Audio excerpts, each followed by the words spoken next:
Good morning. This is Leila Rao, and this is the latest installment of the LIA100 interviews. My guest today is Anneke, who has had an extraordinary career in Lean and Agile, and she's going to take us through her journey on where she started from and who she is today. So Anneke, welcome.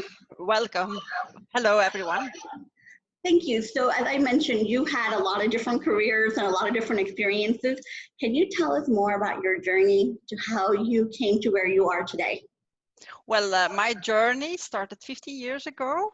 So my journey started on a very classical IT department, so IT company, where we had to do projects, a large project for a customer. So I was basically a functional analyst, so someone who does the detailed analysis, who writes use cases, going talk to business. So it was a really typical classical job. But then suddenly, at a certain point in time, there was a new development manager, and he came in and said, well, let's do this large project in an agile way of working. So we all said, okay, what's it? So we got a little bit of form, because I was not really following that community. I was not really involved with that. For me, it was something completely new. So we were a little bit informed, and then we started. But the first start, we just put development team in a more agile way. So they divided their work into sprints and went to a kind of scrum way of working. But the rest around the development team stayed a little bit the same. So we are still doing the analysis on a very classical way, making use cases. And then afterwards, the product was being tested after every sprint by testers who were also separate from the team. And it were actually the developers who wrote the user stories. So we write for them use cases, and they wrote user stories. But at a certain point in time, we noticed that that didn't work, because, well, we had upfront done some analysis, and we did see that it didn't fit the stories. So then at a certain time, they say, well, we are going to create, and then development manager also invented the new word proxy customer, because in real Scrum, we need a product owner, but we had a lot of customers who would want to use that product. So it was not easy to define one product owner who could join the team every morning, all day long. So they said, well, you analysts, you should be a kind of customer, but not the real customer, because you can't be product owners, you're just the analyst. So we invented a new role, proxy customers, and then they said, well, you're going to sit next to the team and just start doing. So it began. So I put my mind open to change. Well, just try it. So I went down, sit with the team, because we were also on another floor. So I went down, sit together with the team, and then we started to work as a kind of cross-functional team with all kinds of roles within the team. So a real agile team as we know it, as it is today, may be common. But at that point in time, it was really something new. So what are you doing every 40 days? Everyone is sitting together, building one team, working on one feature all together. So all the different profiles. But for me, it was really, I liked it because it was a challenge. And what I liked a lot was working with the user story. For me, it was a huge change from splitting up use cases into user story, really small pieces of things you could develop. But then after every 40 days, we could see the result. We could demo the result to our customers. We could talk with our customers on the result, having again feedback on what that brought for them, and continue from that. So for me, it was really exciting to do that. Of course, it was not easy, because if I would 15 years, it seems like, oh, we just did it in one sprint, it was all okay. So it took us several years to come to that result that at this moment in time, for all the new projects we are doing, it's just common. We just create a team, a cross-functional team with what we call a customer proxy, who at our side does also some testing work, but you can have a separate tester in your team as well.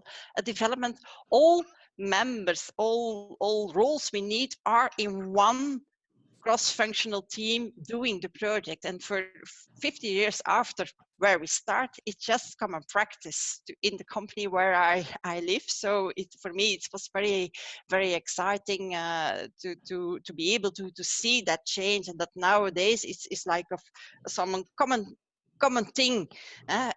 We sometimes see that we have to teach or guide other companies to do so, and they question a lot also the different roles and sometimes the hierarchy. But if you can step away a little bit of that and really put in the value what brings the most value to everyone, the business value, having feedback, really creating something that would help someone. That's what's all about. If you would put the agile values in front of everything, that's just the nice thing. And everything else, it doesn't matter. Just try to do the best thing for your customer with a nice team, also having good development practices. At our side, it's also very important that we have good development practices. So bring that all together and you can do amazing things for your business. So it started as a kind of IT thing, but of course you grow. At first time I was really from an IT department, being a functional analyst in an IT department.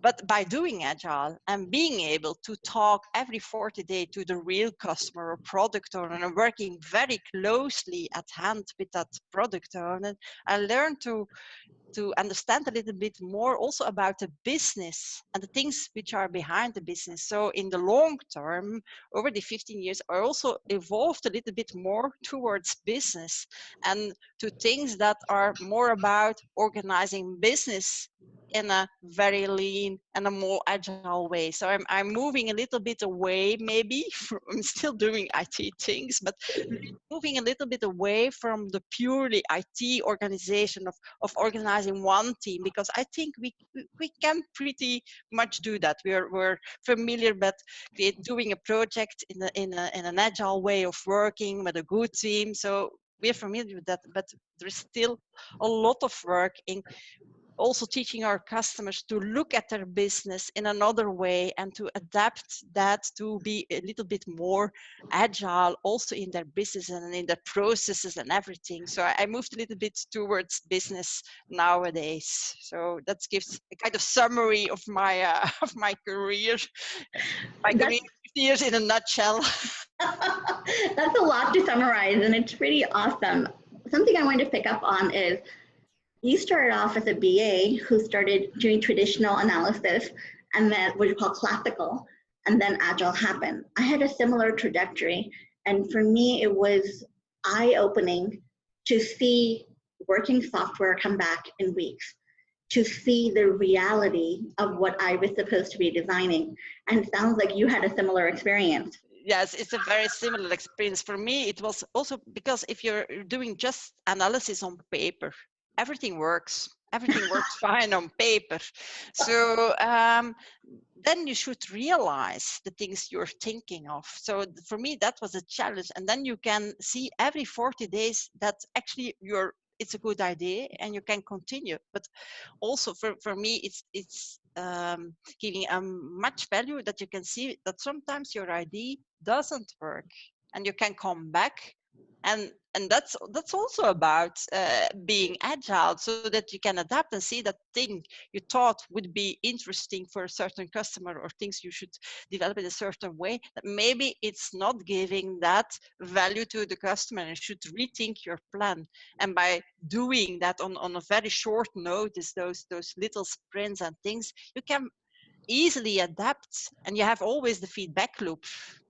So I learned a lot of being an analyst in this kind of way, because on forehand it was a kind of analyst role on paper, and then we had the testers, and yes, sometimes you can look what happens with the product afterwards, but it's not that.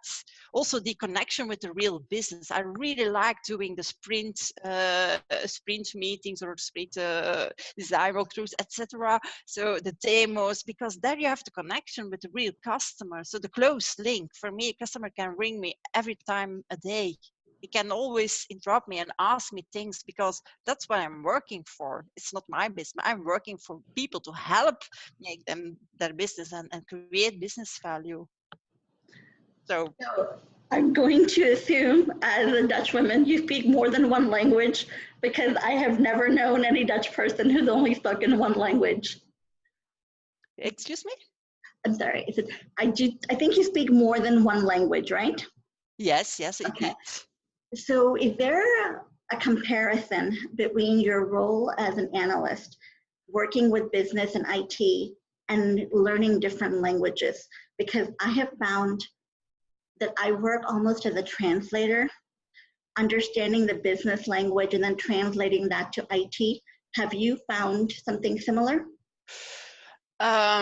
Yes, but I'm also convinced that if you bring your team enough with your business together, and if you then really talk with your team, or allow your team to have a real connection also with the business itself, they can already bridge the gap a little bit themselves. But indeed, we're still a little bit of translator, and often my business tells to me, well, you're talking like a developer, we don't understand you. So even for me, because I came out of an IT traditional background, so sometimes I use words, I use terminology that even my business doesn't understand. So sometimes they make me awake and like, you're talking like Chinese for us. So please help, we don't understand you. For things for me, language or words I use are very common, and my developers team, the teams I work with, they do understand, but the business does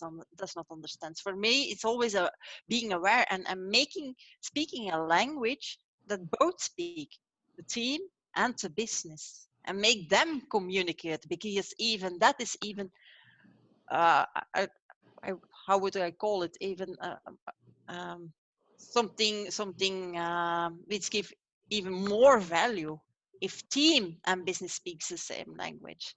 But it's true that often we are a little bit the kind of facilitator between the two parties, to facilitate the communication between the both parties.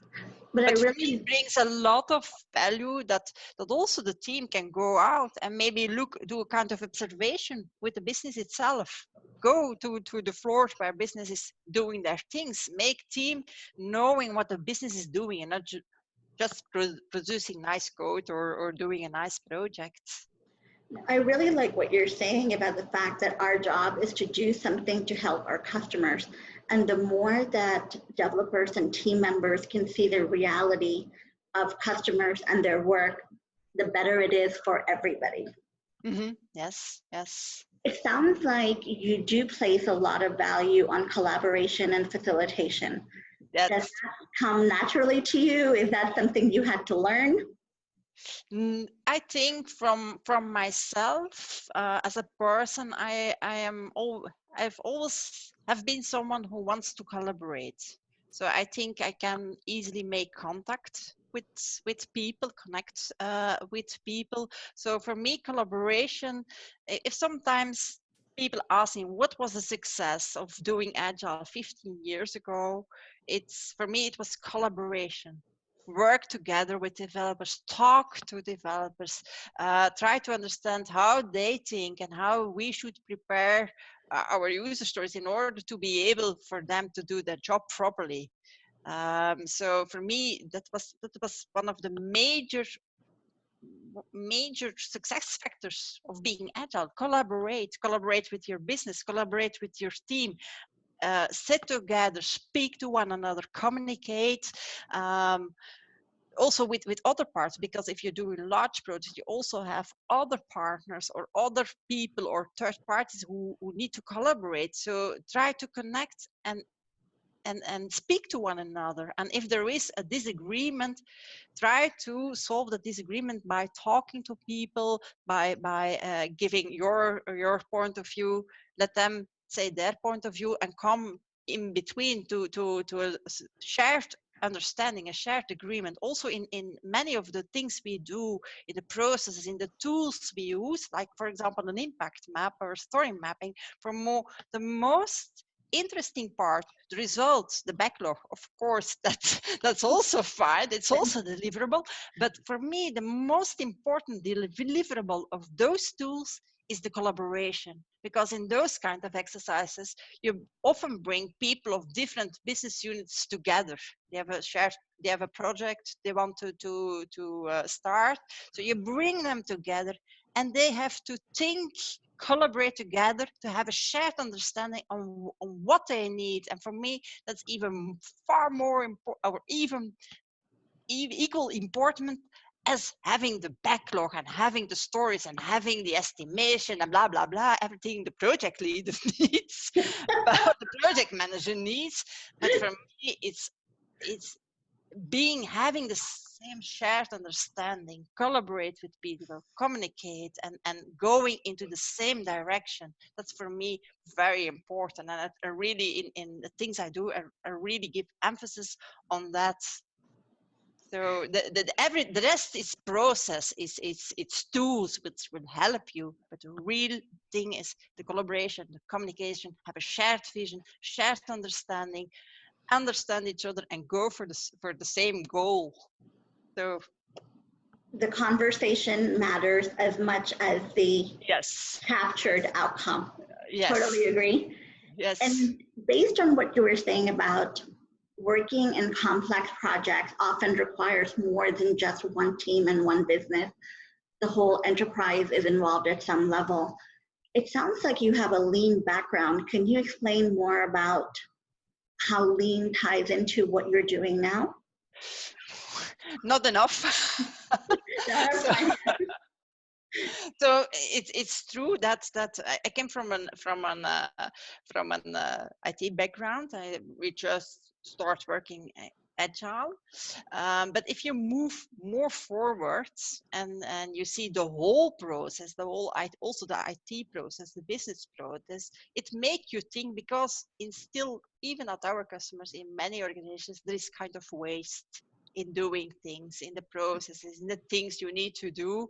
So that made me think like this could be done in a different way. So I also try to make customers, for example, if they have a project, first of all, let's think, why would we do that project? And if we have an idea of, okay, we want to do that project, or if it's just something like an innovation, but they don't have a clue whether or not it will go somewhere, try to not to do the full thing, but just try to do a little step, a baby step, a try out, see where it lands, where it goes. And from that point on, go further, so that you don't spend a lot of waste in doing high level analysis and capturing everything and do detailed estimation, etc.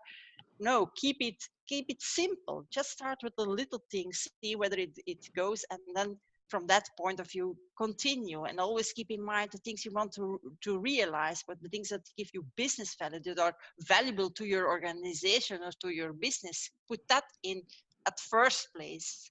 So for me, that's very important. I hope I can inspire people in that way. That's also the direction I want to go a little bit more to, but for currently, it's not yet enough. So for me, at this point in my career, this is a point where I would like to be able to go a little bit further, because I see often in organizations and also at customers, we're doing agile, but it's like agile in the cocoon of IT. So not agile in the full company, enterprise-wide. So if you're doing it on an IT project, it's fine. It's like, okay, you can do it and you have to practice, and but when you want to expand it a little bit more in over the whole business, the whole enterprise, it's like you have a little bit more resilience, and people are not always open to go in that direction, I think. So that's for me, my point of career. I want to go further in that direction, but time being, it's sometimes hard to go in that direction. It is. I come from Lean, so I love what you said about just in time, just enough, and really understanding why things are the way they are. You know, a lot of times it's easy to come in and say, oh, let's change everything. Mm-hmm. But Lean really does teach you to stop and think about, why do people do this the way they do? Mm-hmm. How can I understand the intent and then take small steps to try to change? Well, for me, it's especially useful to take small steps. So not change everything one at a time, just step, and then go further and learn from that and go further. Also learn from the things you do. That's for me also important. Try to learn, to understand, and go from that point further. That sounds like a really good piece of advice for everybody. Take small steps, make sure you learn from those small steps. Mm-hmm. Has there been a time when you've applied that kind of lesson for your own career or somewhere else in your life?